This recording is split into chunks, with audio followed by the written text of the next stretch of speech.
Once upon a time, there lived 3 brothers in a valley. They were very poor and led miserable lives. They only possessed a mango tree and looked after it alternately.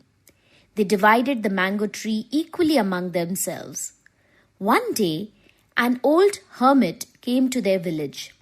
He went to the first brother and requested for help.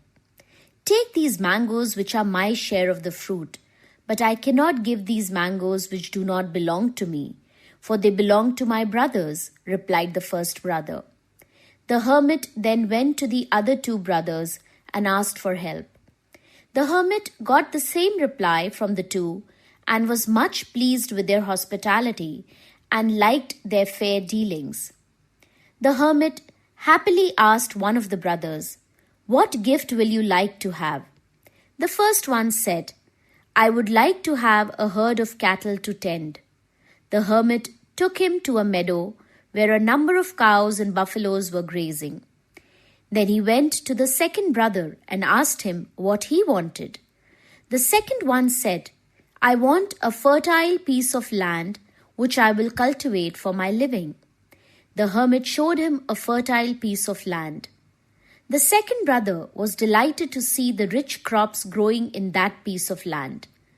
The hermit came back and asked the third brother about his most cherished wish. The third one said, "I want to have a beautiful and noble maiden as my wife, so that I may lead a happy and comfortable life." It was a difficult thing for the hermit, so he went away and began to search for a maiden worthy of third brother. In the course of his wandering, he came across a young, beautiful maiden who readily accepted his proposal. After that, the hermit went away.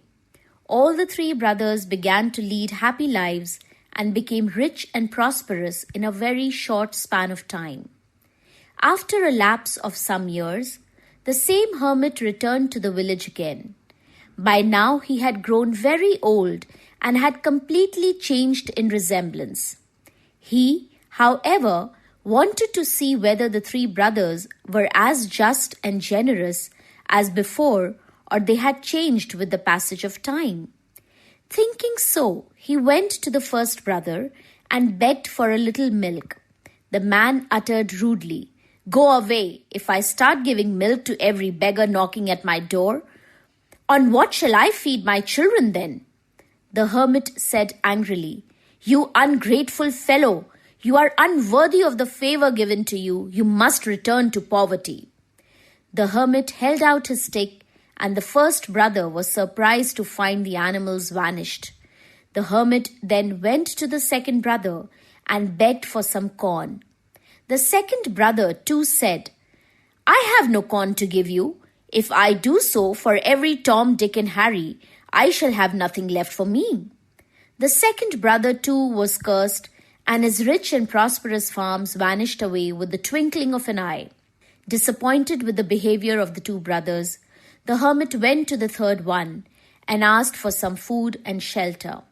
The third brother said, "You are welcome here to share our poor fare and take rest in our humble cottage." The hermit shared their hard-earned meal and spent a night with them. In the morning, the hermit gave them blessings and said, "You have not changed with the change of times. You are not proud, but you are very grateful and kind even to the poor. You really deserve more than God has already blessed you with." At this, the hermit pointed to a hill at some distance and said, "At the foot of that hill there is a banyan tree. You will find a gift there for your kindness shown to me today. Go there after sunset and reap your reward." At the sunset, the third brother went to the hill, and to his surprise, he found a box full of gold lying under the banyan tree. He thanked Almighty, for he was now in a better position to show his generosity to all those who were needy and poor. He, therefore, advised all those who came to seek his help, "Be generous in your mind and win a reward of the rarest kind. No human being will then bar your way that leads to heaven. By doing good deeds and being kind to the poor, a man can earn as rich a reward as I did. Chapter 3.